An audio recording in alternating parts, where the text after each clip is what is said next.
I had just come home from the funeral, still clutching the order of service, when my stepson met me at the door. My world felt like a gray, muffled echo, and all I wanted was the quiet comfort of my own home, the home David and I had built together. But comfort wasn't on the menu that day. He didn't offer a hug. He didn't offer condolences. Instead, he just stood there, blocking the entryway, his eyes cold and devoid of any warmth. Then he said it, those 5 words that sliced through my grief like a jagged knife. "Pack one bag. The house is ours now." His sister, Emily, materialized behind him, a clipboard clutched in her hand, and a smile that belonged on a shark. Not a playful, mischievous shark, but one that knew it had you cornered. They looked at me, this grieving widow, and they truly believed I would crumble. They thought I'd just walk away, defeated, with nothing but my memories and the clothes on my back. But they were wrong. So incredibly, utterly wrong. Instead, I opened my purse, my fingers brushing against the worn leather. I pulled out a single crisp sheet of paper, folded precisely, and slid it across the foyer tile. The sound it made as it whispered across the polished marble seemed to echo in the sudden, tense silence. One look at that paper, just one glance, wiped the smug grins right off both of their faces. The color drained from Caleb's cheeks, and Emily's shark-like smile dissolved into a gaping, fish-out-of-water expression. That was the exact moment they realized they had picked a fight with the wrong woman. They thought they saw a grieving widow, a soft target, but what they got was a force they never saw coming. Stick around, because I'm about to tell you exactly how that one piece of paper changed everything. How a stepmother they never wanted, a woman they tried to discard, turned their own greedy game against them, and served up a dish of justice colder than any winter morning. If you're new here, and you appreciate a story about true grit and standing your ground, make sure you hit that subscribe button and ring the bell. That way, you'll never miss another story about ordinary people who flat out refuse to stay victims. And if you're someone who believes justice should be served, and sometimes it tastes best when it's ice cold, then give this video a like when we get to the end. It really helps us keep these stories coming. I met David at a neighborhood crab feed. It was one of those noisy, boisterous affairs where everyone's elbows were flying, and the air was thick with Old Bay seasoning and laughter. I was there with a friend, mostly just trying to avoid eye contact, when this man, David, somehow navigated through the crowd, a plate piled high with crabs in one hand and a story already tumbling out of his mouth. He was freshly divorced, juggling 3 kids, Emily, Caleb, and little Jonah, and he made me laugh so hard I completely forgot the room was loud. I forgot about my own quiet life, my own past heartbreaks. He had this way of looking at the world, a buoyant optimism that was utterly infectious. Love, for us, wasn't a slow burn. It was a wildfire. It showed up fast, bright, and undeniable. We married within the year, and just like that, I wasn't just Margaret anymore. Suddenly, I was a full-time mom to a 10-year-old, a 7-year-old, and a 4-year-old who still needed help in the bathroom. My quiet mornings evaporated into a whirlwind of controlled chaos. Imagine running a diner alone during the breakfast rush, but instead of customers, it's 3 perpetually hungry, always in motion children. Cereal would be flying, backpacks would be zipping, someone was always crying over the last banana, or a misplaced sock, or just the sheer injustice of having to wear pants. But amidst the clamor, the sticky countertops, and the endless laundry, I found something profound. I loved it. I truly, deeply loved it. David ran a small HVAC company, a business he'd built from the ground up with sweat and sheer determination. He was good with his hands, good with people, and even better at fixing things, both mechanical and emotional. I kept the books on weekends handling the invoices and payroll, while my weekdays were devoted to the beautiful, messy, exhausting art of raising 3 children who weren't biologically mine, but who had undeniably claimed a piece of my heart. We weren't flashy people. You wouldn't find us jet-setting to European capitals or lounging in a beach house. Our idea of luxury was much simpler. Every Friday, we'd order pizza, spread a blanket right there in the living room, and call it date night. Sometimes we'd watch a movie, sometimes we'd just talk and laugh while the kids played board games around us. Those were the moments that stitched us together, making us a family, not just a collection of individuals living under the same roof. For maybe a week, those kids called me Margaret. It felt a little formal, a little distant. Then, one morning, little Jonah, fresh from a nightmare, stumbled into our room and whispered, "Mommy, can I sleep with you?" And just like that, the barrier crumbled. From that day forward, it was Mom. It was the most precious title I'd ever been given, and I wore it with pride, earning it every single day. When David's chest pains started, we did what most people do. We blamed stress. We blamed the late-night cheeseburgers he loved, the long hours he put in at work, the general wear and tear of being a devoted husband and father. We rationalized, we minimized, we told ourselves it was nothing serious. Then, one Tuesday, the world stopped. David collapsed on the warehouse floor. The doctors, their faces grim, used words that still echo in my memory. Massive coronary. No warning. 48 agonizing hours later, I was signing discharge papers, not to bring him home to recover, but so he could die at home, surrounded by the love and comfort he deserved, on hospice. He squeezed my hand, a final fragile gesture, and whispered, "Take care of them." And then, he was gone. Just like that. I was 42, a widow, and suddenly solely responsible for 3 teenagers who had already lost one parent. The grief was a physical weight, pressing down on my chest, making it hard to breathe. The future, once so clearly mapped out, dissolved into a terrifying blank page. But David's last words, "Take care of them," resonated deep within me. They weren't a burden. They were a sacred trust. So I did what any stubborn woman, any mother would do. I got up the next morning. I made chocolate chip pancakes because that's what David always did on Saturdays, and it felt like the right thing to do. I kept going. One pancake, one breath, one step at a time. I was going to honor my promise, no matter what. And keep going I did. That first year alone, the financial demands were relentless, but I saw them as investments in the future of the children David had entrusted to me. I paid for Caleb's braces, a staggering $8,000 even with insurance, because his smile, once hidden, deserved to shine. Emily's SAT prep course set us back $2,500, an expense I gladly covered, knowing it was a stepping stone to her dreams of college. And then there was Jonah, my sweet, energetic Jonah. His club soccer fees, the endless cycle of new cleats every growth spurt, the hotel rooms for out-of-state tournaments, that was another $6,000, easily. These weren't just numbers on a ledger. They were the cost of scraped knees, late-night study sessions, and the pure, unadulterated joy of watching them chase their passions. My commitment went far beyond just writing checks. I was there, present, for every single moment that mattered. I attended every parent-teacher conference, sitting through awkward conversations and beaming at their accomplishments. I cheered myself hoarse at every playoff game, regardless of the sport, regardless of the weather. And I sat through every band recital, pretending that Jonah's drum solo to "We Will Rock You" was a fresh new masterpiece. Not the same one he'd played a dozen times before. Because that's what moms do. You show up. You're their biggest fan, their quiet support, their steady presence. When college application fees started piling up, a new wave of financial pressure hit.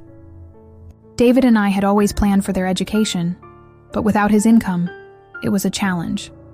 I refinanced the house, our family home, to ensure they wouldn't miss out on opportunities. It was a calculated risk, but one I felt was absolutely necessary. I also became a master of frugality, learning to stretch a single roast into 3 different dinners, reinventing leftovers with a creativity I never knew I possessed. We might have tightened our belts, but we never stopped donating canned goods at church, because giving back was a value David held dear, and one I wanted to instill in his children. And then there were the teenage years, with all their accompanying drama. I remember the night Emily got caught sneaking out. The phone call from a frantic friend's mom, the knot of fear in my stomach. I was the one who sat on the porch at 2 a.m., wrapped in a blanket, waiting for her to sneak back in, not to yell, but to make sure she was safe, and to have that difficult, necessary conversation. Because that's what moms do. You worry, you guide, you forgive. None of it felt heroic in the moment. It simply felt like family. It felt like the natural, undeniable extension of the love I had for David and the promise I had made to him. It felt like my life. But somewhere between the high school diplomas and the dorm room move-ins, a subtle shift began. The thank yous, which had once been frequent, started to dwindle. Then they disappeared altogether. The warmth in their voices, the casual affection, began to cool.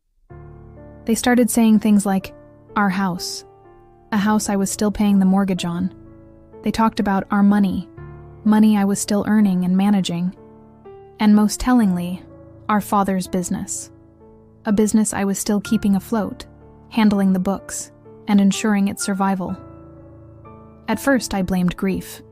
We were all still hurting, navigating life without David. Then I blamed youth, the self-absorption that can sometimes accompany adolescence. I told myself they'd grow out of it, that they'd eventually understand the depth of my commitment. Turns out, I should have blamed the mirror they were looking into.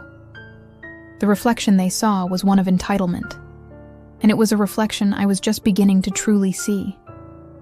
3 months after David died, a period when I was still navigating the suffocating fog of grief and the endless logistics of settling an estate, Caleb asked to see the will. It seemed reasonable enough, I suppose. He was 20, a finance major in college, always had a head for numbers, always seemed a little too eager to understand the inner workings of things. I remember thinking, he's just being responsible. I pulled the worn manila folder from the filing cabinet, the one David had meticulously organized years ago. Inside, among other important documents, was his last will and testament. I handed it to Caleb. He sat at the kitchen table, his brow furrowed in concentration as he read through the legalese. The document clearly stated that David left everything to me, Margaret, with a single crucial line that read, "Trusting Margaret to divide as she sees fit." It was David's way of ensuring I was protected, while also giving me the flexibility to provide for the children when the time was right, as I saw fit. I watched Caleb as he read that particular clause. His nostrils flared, just a fraction, a barely perceptible flicker of annoyance. But he quickly composed himself, snapped the folder shut, and handed it back to me with a polite, if somewhat stiff, "Thank you, Margaret." I didn't know it then, but he had already photocopied every single page. He'd been looking for a crack, an opening, and he thought he'd found one. A week later, a small, unsettling incident occurred. The mailbox lock was jimmied. I brushed it off, thinking it was just some neighborhood kids, a prank. Then, the bank called. A polite, slightly concerned voice on the other end asked if I'd requested a new credit card. I said no, absolutely not.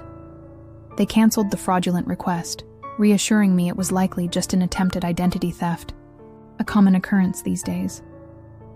I nodded, thanked them, and tried to forget about it. Still, a seed of unease had been planted. To be safe, I installed a few security cameras around the house, mostly just pointing at the front door and the driveway. It felt like a logical precaution. But in my ongoing state of exhaustion and emotional turmoil, I never quite got around to checking the footage. I told myself it was probably nothing. I told myself I was being paranoid. That was mistake number 1. A very big, very costly mistake. I chose to trust, to believe in the best intentions, when I should have been looking, watching, and questioning. My focus was still on healing, on holding the family together, not on guarding against those I loved. David's probate attorney, a man named Mr. Henderson who had handled David's affairs for years, scheduled the formal reading of the will. It felt like a formality, honestly. We all knew the terms, or so I thought. We'd discussed it, or at least I had shown them the document. I wore black out of habit, a somber dress that reflected the lingering grief I carried. Caleb, however, showed up in a navy blazer that was a little too slick, a little too tailored for a funeral, or even a somber legal meeting. He exuded an air of preening confidence. Emily, not to be outdone, arrived in heels that clicked like an alarm clock on the polished office floor, a sound that grated on my already frayed nerves. Jonah wasn't there, thankfully. He was backpacking through Australia on a gap year, an adventure funded by the savings account David and I had started for him when the boy was barely 8 years old. I remember thinking, at least one of them is spared this grim charade. Mr. Henderson, a man usually unflappable, cleared his throat, a small nervous sound. He opened the official-looking envelope, pulled out a document, and then he froze. His eyes, usually so calm and professional, darted from me to the paper, then back to me, a flicker of disbelief, then confusion, then something close to alarm. The silence in the room stretched, thick and suffocating. Then he read. His voice, normally steady, wavered slightly as he began. I, David Michael Whitaker, hereby revoke all previous wills and codicils. My heartbeat, which had been a dull throb in my ears, suddenly filled the entire room, a frantic drum against the silence. Revoke? What did he mean, revoke? Mr. Henderson continued, his voice gaining a hesitant momentum. The new document, dated a mere 6 weeks after David's death, left the house, the business, even my wedding ring, to the 3 children, share and share alike. And as for me, I was granted the right to stay in the house. And here, Mr. Henderson paused, his gaze softening with a hint of apology. Quote, so long as she remains unmarried and serves as caretaker. Caretaker. The word hung in the air, a venomous insult. Not wife, not mother, not even widow. Caretaker. A servant. A temporary fixture. Emily's smile, which had been lurking at the corners of her mouth, bloomed wide. I could count every single tooth. It was a predatory grin, filled with triumph. Caleb folded his arms across his chest, a gesture of smug satisfaction, like he'd just closed a multi-million-dollar merger. They had won. They thought they had won. I couldn't breathe. The air in the room felt thin, sharp, like shards of glass. The lawyer, his face now etched with concern, handed me the paper. My fingers, trembling slightly, left faint sweatprints on the crisp sheet. My signature sat at the bottom, shaky, slanted, undeniably mine, dated 6 weeks after David died. But I remembered no such document, no such signing. My mind was a blur during that period, yes, but this was too significant to simply forget. Yet notaries don't lie, do they? And there it was, the official stamp, bold and clear, giving the document an air of irrefutable legality. I walked out of that office into the harsh glare of the afternoon sun, carrying a purse that suddenly weighed 1,000 pounds. It felt heavy with betrayal, with injustice, with a future that had just been ripped out from under me. My world had gone from gray to black. I sat in the minivan, the familiar hum of the engine a faint comfort against the storm raging inside me. This minivan. David and I bought it when Emily made varsity volleyball. We needed room for teammates, for carpools, for all the sprawling, joyous chaos of a busy family. Now, the back seats were folded down, making space for a collection of potted plants I kept forgetting to donate, plants that were slowly wilting, much like my hope. I replayed the last 18 months in my mind, a relentless, agonizing loop. Hospice bills, The endless stream of mortgage coupons, the kids' tuition deadlines, David's final wishes. I'd signed dozens, probably hundreds, of forms during that period. My hand had been a blur of signatures, my mind fogged by grief, by exhaustion, by the sheer volume of paperwork that comes with death. Had they slipped a new will under my nose while I was at my most vulnerable? While I was lost in the haze of sorrow and responsibility?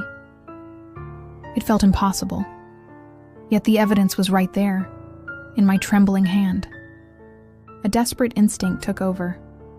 I drove straight to the bank, the one where David and I held our joint accounts, the one where all our important documents were notarized. My heart pounded a frantic rhythm against my ribs. I requested every notarized copy they had on file for David and me. The teller, a kind young woman who knew me by sight, smiled sympathetically and said, "Sure, Mrs. Whitaker. I'll just be a moment."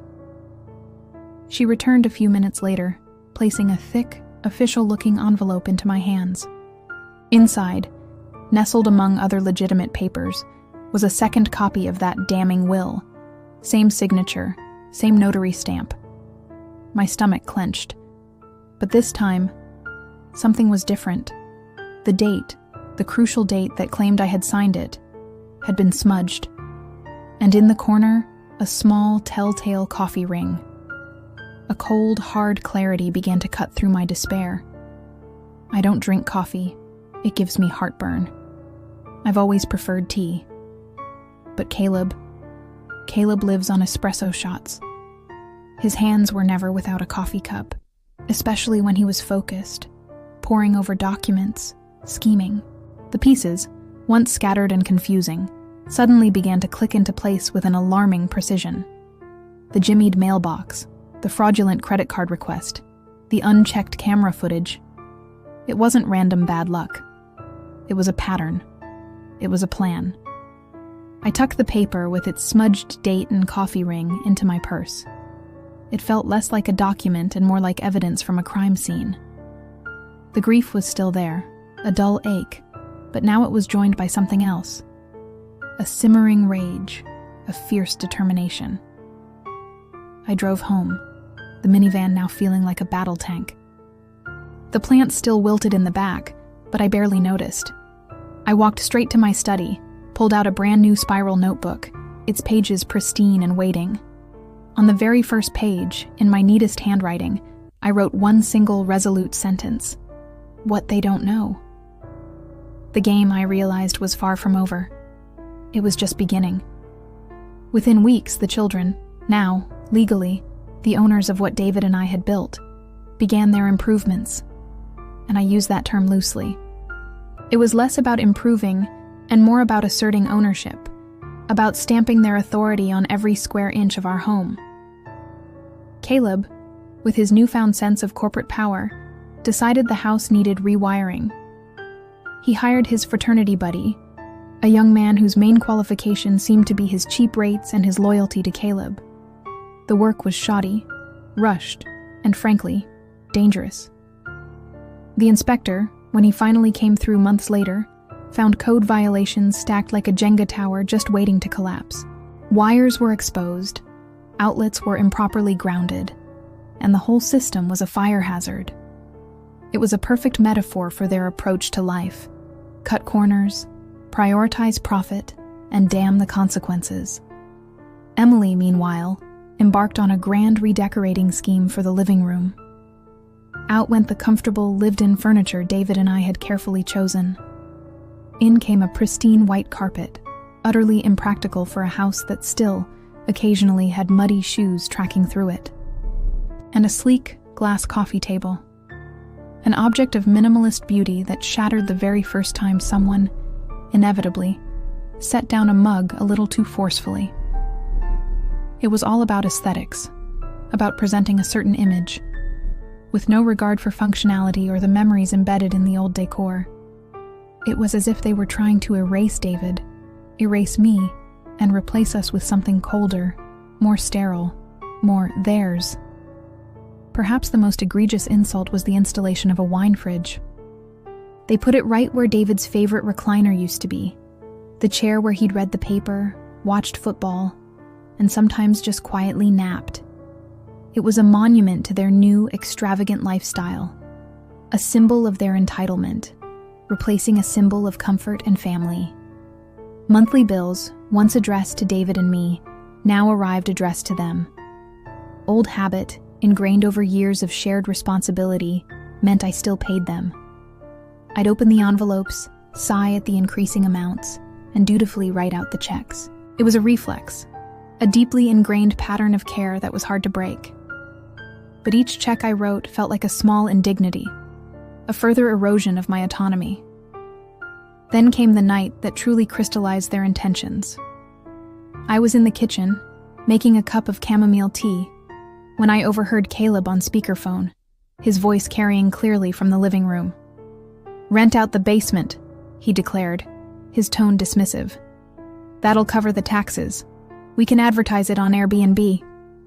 Emily's voice, sharp and eager, chimed in. "Oh, better yet, we can Airbnb Mom's room first." Tourists love original fixtures, and her room has that vintage charm. My blood ran cold. My bedroom, the one David and I had shared for 15 years. The sanctuary where we'd laughed, cried, dreamt. The room where David had drawn his last breath. They were discussing turning it into a short-term rental, a source of income, a novelty for strangers. I walked into the living room, holding 2 steaming mugs of chamomile like an offering, a silent protest. The conversation stopped abruptly. Their faces, caught in the act, flickered with momentary discomfort, quickly replaced by a veneer of nonchalance. Caleb reached out, took one of the teas, and with a casual, dismissive air said, "Thanks, Margaret." He said it like I was the housekeeper, a hired hand, not the woman who had raised him, not the widow of his father, not the person whose home they were so casually planning to exploit. That night, my notebook felt heavier. I opened it, the blank page a silent invitation, and wrote, "They think possession is 9/10 of the law. They forget memory is the 10th. And memory, I vowed, would be my weapon." That night, after the shock of hearing them discuss renting out my bedroom, after the sting of being called Margaret like a servant, I knew I needed to escalate my strategy.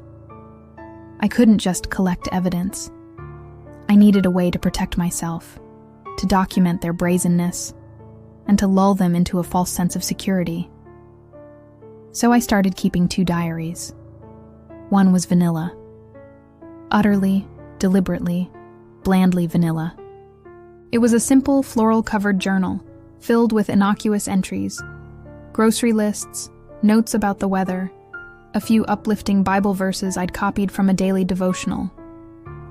I left it casually on the kitchen counter, right where Emily loved to sit and flip through pages while sipping her oat milk lattes, always with one eye on whatever I was doing. It was a decoy, a carefully crafted piece of misdirection, designed to show them exactly what I wanted them to see. A grieving widow, slowly, quietly, accepting her new, diminished role. The second diary, however, was a different beast entirely. This one lived deep inside my purse, securely zipped in a side pocket, never leaving my sight. This was my war journal, my meticulous record of their betrayal.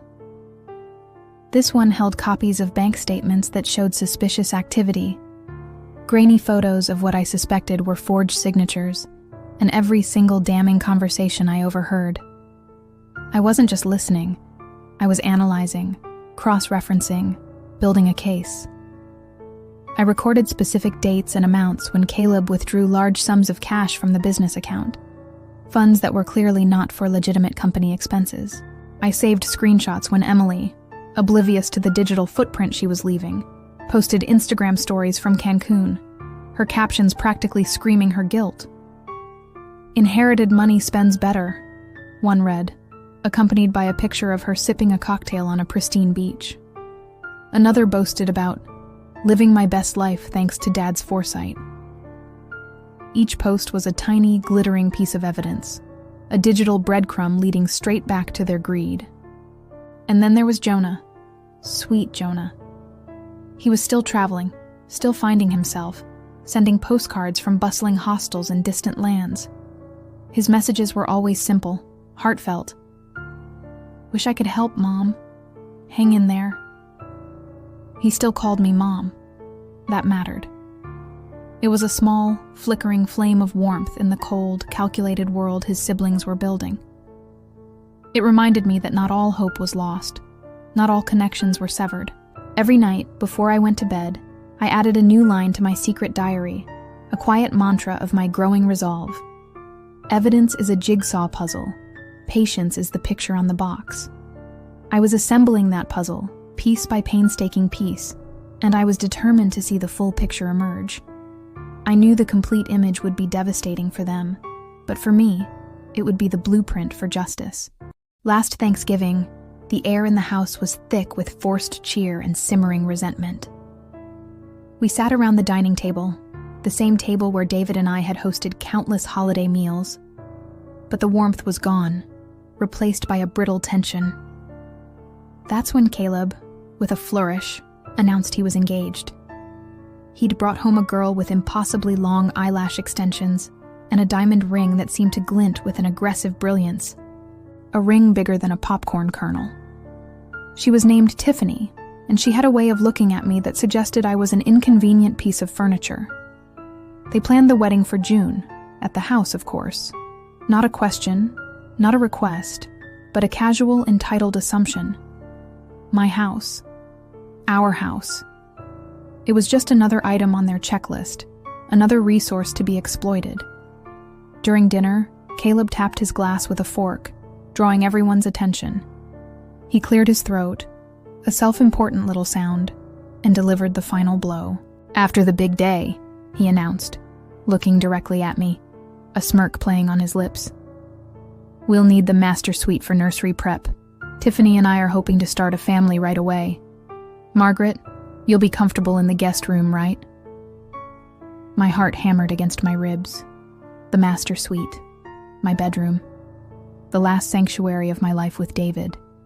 To be relegated to the guest room, to make way for their burgeoning life, felt like the ultimate eviction, a final cruel erasure. All I could smell was the turkey turning cold on the platter, the once comforting aroma now a heavy, cloying scent of defeat. Emily, ever the sycophant, clapped her hands together like a seal, her eyes bright with malicious glee. Tiffany just smiled, a bland, saccharine expression that held no real warmth. I didn't say a word. I couldn't. My throat was tight, my jaw clenched. But that night, as I lay in the master suite, the room they so casually planned to appropriate, I didn't cry. The tears had run dry, replaced by a cold, unwavering resolve. I opened my secret diary, the one hidden deep in my purse, and with a hand that was now steady, I wrote one single, definitive sentence. Time to play the ace. The game had shifted. The time for gathering evidence was over. The time for action had arrived. What Caleb and Emily, in their arrogant, self-serving myopia, never bothered to ask, never even considered, was why David, a man of meticulous habits and quiet foresight, kept a safety deposit box at a bank across town. Not the main branch where we did our everyday banking, but a smaller, unassuming one in a different neighborhood. He called it his rainy day bucket, a place for things he considered truly important, things that needed to be kept separate, safe, and utterly private. And inside that box, a treasure trove of truth lay waiting. First, there was the original will, signed and witnessed in 2017, years before his illness. It was pristine, legally binding, and unequivocally named me as his sole heir and executor. This was the document that had been replaced by their fraudulent version. Next, a notarized letter, personally penned by David, stating in clear, unambiguous terms that any later document signed under duress, or under circumstances where his mental capacity might be compromised, was to be considered null and void. He had foreseen, in his quiet wisdom, the potential for manipulation, the very scenario that had unfolded. And then, my absolute favorite, the pièce de résistance, a small flash drive. On it was the security cam file from his warehouse office. The date and time stamp were clear, the night he had updated his will in 2017. And on that video, David, my David, looked straight into the lens, his eyes clear, his voice strong, and he said with an almost prophetic calm, "If anything happens to me, Margaret is my executor. She will manage everything. My kids are great, but they're kids. She'll know when they're ready." He trusted me. He knew me. He had anticipated their immaturity, their potential for greed, and he had guarded against it. I had almost forgotten the box existed, lost in the overwhelming deluge of grief and the subsequent onslaught of their betrayal. But then, it was Thanksgiving again, and Caleb, with his characteristic disregard, moved my carefully prepared turkey leftovers to make room for a champagne bucket, a celebration of his engagement, a celebration of his perceived victory. That small disrespectful act, that casual dismissal of my efforts, jogged my memory. I remembered David mentioning a spare key, tucked away for safekeeping. I went to my jewelry tray, a small velvet-lined box where I kept sentimental pieces. And there it was, nestled behind a framed photo of David, under the silver necklace Emily always borrowed but never returned. The irony wasn't lost on me. With the key in hand, my heart pounding with a mixture of apprehension and exhilarating purpose, I drove to the bank. I signed the access card, my signature firm and steady, and walked out with every single page of truth, every piece of evidence David had so carefully preserved. That single sheet of paper I slid across the foyer tile, the one that wiped the grins off their faces, it wasn't just a copy of David's 2017 will. It was a certified copy, stamped and sealed by the bank, utterly unassailable. Caleb recognized his dad's unmistakable signature instantly, the capital D that always looked like a sailboat, a unique flourish David had perfected over years of signing invoices. He knew it was real. He knew. Game over? Not quite. Not yet. I wanted them to understand every inch of the trap, to see the intricate workings of their own undoing before it snapped shut with a resounding, undeniable finality. I wanted them to know exactly what they had done, and who they had done it to. With my arsenal of truth now fully assembled, I knew I couldn't go this alone. I needed a legal mind as sharp and meticulous as David's foresight. I found Mr. Nguyen, an attorney who came highly recommended. He was a soft-spoken man, almost unassuming, with a penchant for bow ties and an insistence on drinking soda water with lime. But beneath that gentle exterior was a steel-trap mind, a specialist in probate fraud, and a quiet tenacity that I immediately trusted. Together, we meticulously built a timeline, a clear, damning narrative of their deceit. We pinpointed the exact date David died, marking the beginning of my vulnerability. Then, the date the fake will mysteriously appeared, a stark contrast to the legitimate document. And crucially, the date Caleb, in his brazen overconfidence, opened a business line of credit using David's company, my company, as collateral. Each date was a nail hammered into their coffin of lies. Mr. Nguyen didn't waste a moment. He immediately subpoenaed the notary whose stamp appeared on the fraudulent will. And wouldn't you know it? Turns out she was Emily's sorority big sister, a woman who, after a few questionable career choices, was now working at a nail salon, supplementing her income by forging signatures for under-the-table cash. It was a small world, and their web of deceit was far more tangled and amateurish than they imagined. One subpoena, one official legal document, and she folded faster than a cheap lawn chair. The pressure was immense, the consequences of perjury severe. She signed a sworn affidavit, admitting everything.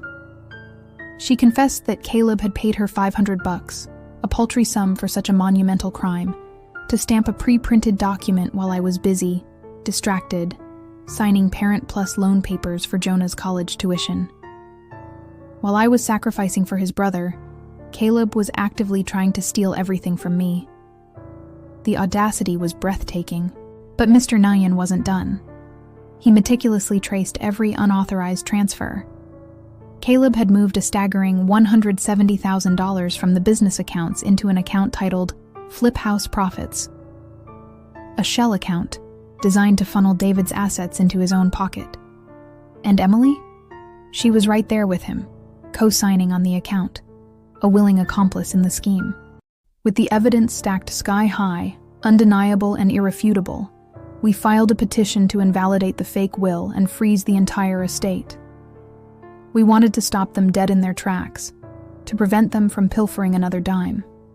The court date was set, June 3rd, 2 weeks, almost to the day, before Caleb's lavish wedding, the one he planned to hold in my house.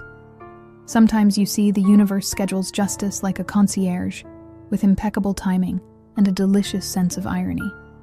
It was time for the curtain to rise. Court day arrived, crisp and clear. A perfect June morning that felt utterly out of sync with the storm brewing inside the courthouse. I chose my attire carefully.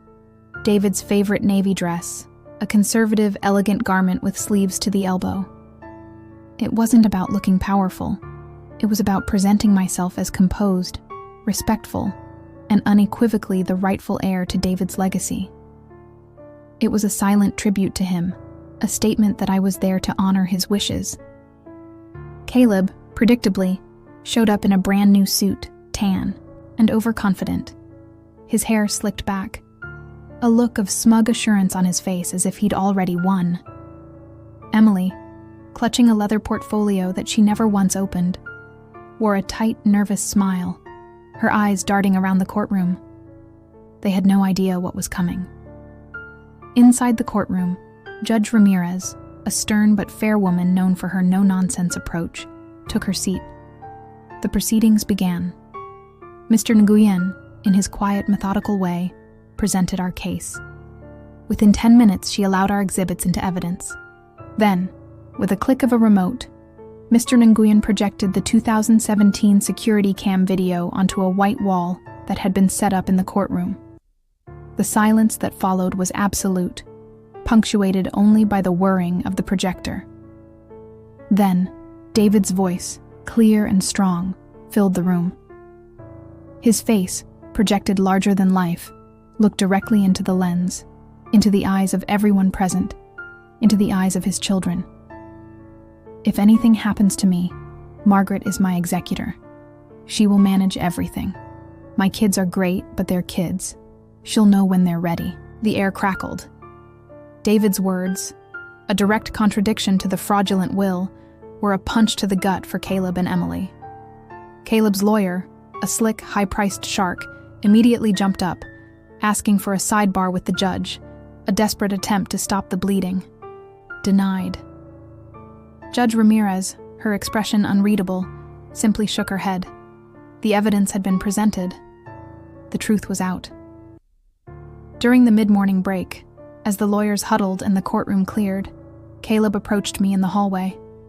He looked pale, his overconfidence visibly deflating.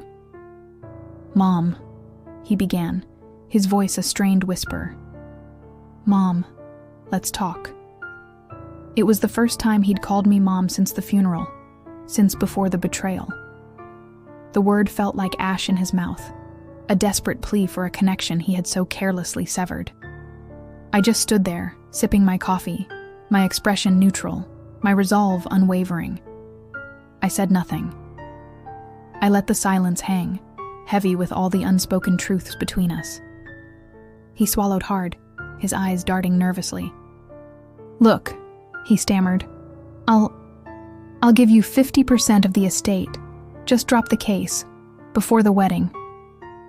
He was trying to bargain, to buy his way out of the consequences, still thinking he held all the cards. I looked at him, truly looked at the boy I had helped raise, the man who had tried to destroy me. My voice was calm, steady, devoid of emotion. "I'm not ruining your wedding, Caleb," I said. "You did that the minute you forged your father's name. You did that the minute you decided greed was more important than family, than trust, than respect." He swallowed again, his Adam's apple bobbing. There was nothing left to say. Judge Ramirez returned, her gavel striking the bench with a sharp crack that echoed through the now quiet courtroom. Her ruling was swift and decisive. The new will, the fraudulent document, was declared invalid. All accounts related to David's estate were immediately frozen. And in a final, powerful affirmation of David's trust, she appointed me, Margaret, temporary administrator of the estate. I walked out of that courthouse, into the bright sunlight, and it felt like a warm, cleansing hug. The weight of the past 18 months, the burden of their betrayal, lifted from my shoulders. It wasn't just a legal victory. It was a profound, deeply personal vindication. Justice, finally, had been served. The dominoes started falling almost immediately. 2 days after the court ruling, the bank, alerted to the frozen assets and the legal challenges, recalled the line of credit Caleb had so carelessly opened using David's company as collateral. His grand flip house project, a half-demolished shell of a building, now sat exposed to the elements, a monument to his short-sighted greed. Contractors, furious at the sudden halt in payments, filed liens against the property, further entangling him in legal and financial woes. Caleb and Tiffany, their dreams of a lavish June wedding crumbling around them, were forced to postpone. The announcement was terse, citing unforeseen circumstances, a vague euphemism that fooled no one who knew even a fraction of the truth. Their carefully constructed facade of success and happiness was cracking under the pressure. Emily's Instagram account, once a public gallery of her extravagant life and thinly veiled boasts, abruptly went private. The flow of sun-drenched selfies and designer shopping sprees dried up. The digital evidence of her casual cruelty and entitlement was suddenly hidden from public view, a desperate attempt to retreat from the consequences of her actions. Amidst the chaos, a familiar ringtone broke through the tension. It was Jonah, calling from Sydney, his voice filled with genuine concern. "I told them not to mess with you, Mom," he said, his words a balm to my bruised heart. "Want me to come home?" I smiled, a real, unforced smile. "Stay, travel, live," I told him. "Justice is handling itself." His loyalty, his simple affection, was more valuable than any inheritance. He was the one who had truly understood David's last wish. Then, I did something delicious. It wasn't about revenge, not truly. It was about reclaiming control, about cutting ties, about disentangling myself from the financial parasitism they had so brazenly engaged in. I canceled every autopay that funded their lavish lifestyle: car insurance, phone plans, premium music subscriptions, all of it. The services they had come to expect, to demand as their birthright, vanished with a few clicks of a mouse. I kept the Netflix, though. I'm not a monster. Even in the midst of justice, a little entertainment is necessary. Watching those confirmation emails roll in, each one signaling the termination of another financial tie, felt like pruning a diseased tree. It was painful, yes, because it severed the last vestiges of what I had once hoped was a family. But it was also necessary, a vital step in clearing away the rot, allowing for new, healthier growth. The silence that followed, the absence of those recurring charges, was a profound kind of peace. Weeks later, with the dust beginning to settle from the initial legal battles and the financial fallout, I decided it was time for one last meal. Not a celebration, not a reconciliation, but a final necessary confrontation, on my terms, in my space. I invited them over. Emily, predictably, tried to decline, probably hoping to avoid another uncomfortable encounter. I texted back, short and sweet. "Bring an appetite and a pen." The message was clear. This wasn't an optional gathering. They arrived at 6, punctual, but silent as stones, their usual swagger replaced by a brittle apprehension. They sat at the dining room table, the same table where we'd once shared laughter and dreams, now feeling like a judge's bench. I served lasagna. Not just any lasagna, but David's recipe, the one they had devoured as teens, scraping the pan clean, begging for seconds. The rich aroma filled the air, a ghost of happier times, a poignant reminder of what they had so carelessly thrown away. They ate in silence, picking at their food, the tension in the room almost palpable. Halfway through the meal, before dessert, I rose from my seat. I walked to the sideboard and placed 2 documents on the table. The first was a new will, drafted by Mr. Nguyen, carefully considered and legally airtight. It wasn't about disinheritance, it was about responsibility, about earning what they believed was their due. It granted each child 1/3 of the business, contingent on 2 crucial conditions: completing an accredited financial ethics course and repaying every single unauthorized dollar they had taken. Failure to comply with these terms within 18 months would result in their share transferring, not to me, but to a scholarship fund for first-generation college kids, a legacy of true generosity, not greed. I slid a second document across the table. Promissory notes for the money they owed me personally, the money I had spent on their education, their braces, their soccer fees. 0 interest, if paid within 5 years. It was a chance for them to make amends, to rebuild some semblance of integrity. Caleb's hand trembled as he reached for the pen. His carefully constructed facade shattered, replaced by a raw, naked shame. He signed. Emily, her face streaked with mascara rivers, her tears a mixture of regret and resentment, also signed. Jonah's name was on there too, but his was for a nominal sum, reflecting his minimal involvement, and I knew he would pay it gladly, honorably. I didn't enjoy their shame. Not truly. What I enjoyed was the silence, the profound, resonant silence where greed used to sit, where entitlement had once held court. It was a silence filled with the possibility of a new beginning, a space cleared for something healthier, something more honest. We finished dinner without dessert. There was nothing left to sweeten. They left that night, not lighter in spirit, perhaps, but certainly lighter, of debt, of ego, of the crushing illusion that they could take what wasn't theirs and face no consequences. They left with a clearer understanding of the price of betrayal. Summer arrived, bringing with it a sense of renewal, a fresh start.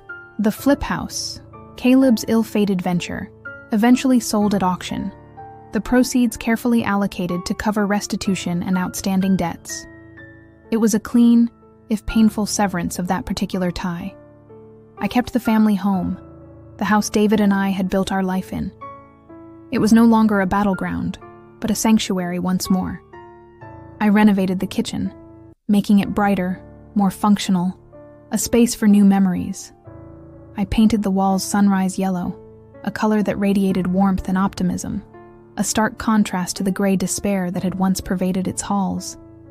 It felt like reclaiming my space, my peace, my future. Jonah came back for Christmas, his backpack full of souvenirs from his travels, and his heart full of apologies for the actions of his siblings. We drank hot cocoa, a simple ritual that felt profound in its normalcy. We watched old home videos, laughing at David's goofy thumbs up in every shot, his infectious joy filling the screen. Jonah, my sweet Jonah, was truly home.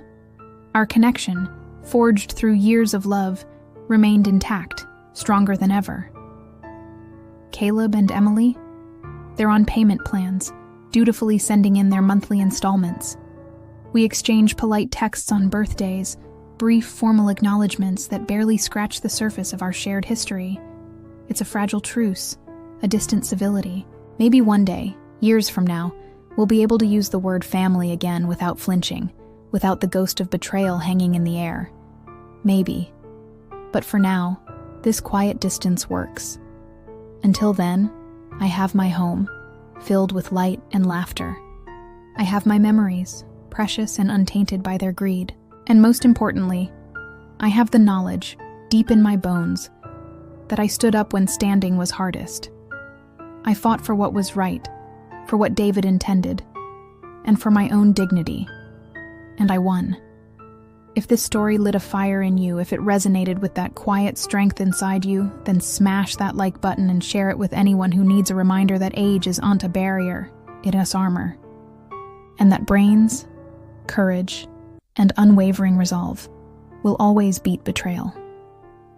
Subscribe for more real stories of ordinary people who fight back, who refuse to be victims, and who ultimately, against all odds, win. They thought I was just the help.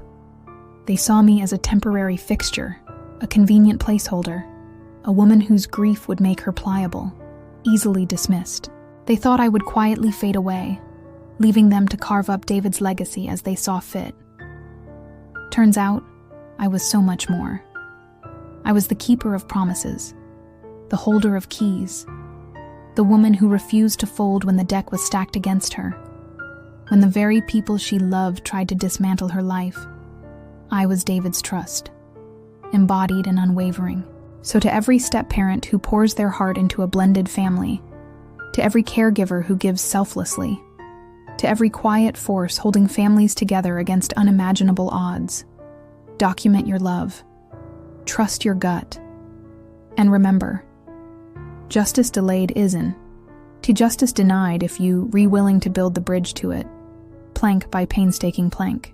It might take time, it might take courage, but your dignity is worth every single step. I'm Margaret Whitaker, and I didn't just get my life back, I got my dignity too. And that, my friends, is a victory worth fighting for.